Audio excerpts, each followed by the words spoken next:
IG 24 ঘন্টার মাঝে নাই কমাইছি 18 ঘন্টা ডিউটি করি। খালি বাংলাদেশের ভাই বইনার মা বাবার দুঃখর দায় হচ্ছে নি। 6 ঘন্টার মাঝে ঘুমাইতাম পানি না কমাইছি শরীরের বিষ বেদনায় হচ্ছে নি। আত্মা নাই তো খালি কান্দি। 5 দিন ঘুম থাকি উঠি কমাইছি। উঠি আরবার কামের উদ্দেশ্য যাই কি হচ্ছে নি। এর বাদে যখন 7 বছর বাদে মার্চের লাগি দেশ আইনে নেমাইছি তখন সবর একটা চিন্তা থাকে আর কোন দিন যাই মুখে খালি বাড়িটা 8টার মাঝে জিকায়। সুখ বলতে কোনটা নাই কমাইছি বিদেশি হলোর কোনটা নাই। তুমি হইলে কি আমার মা বাপ বাদে সব চাইতে আপনজন বউ। আমরা প্রবাসী হলোর বউ যেটা খুব বুকুর মানুষ বুঝছনি। আমরা তো 11 মাস চাকরি করিয়া তোমাদের সুখ শান্তিতে খাওয়ার ব্যবস্থা করিয়া দিই।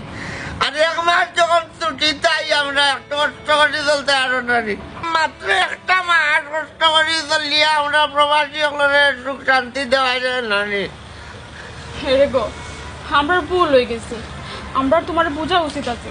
তুমি আমরা মাফ করে দাও। দামান বেটা, আমিও শর্মিন্দারে হুই ওখানটা মনটাকে চারি দেও আল্লাহর বাইদি চাইয়া। ও বেটা আব্দুল হাসিম, মাইজির কথারে খুব কষ্ট পাইস না। তোর যতদিন মনে হয় তুই থাকে যারে ফুট না গো আমরা নির্ধারিত কিছু সময় লইয়া দেখাই আল্লাহর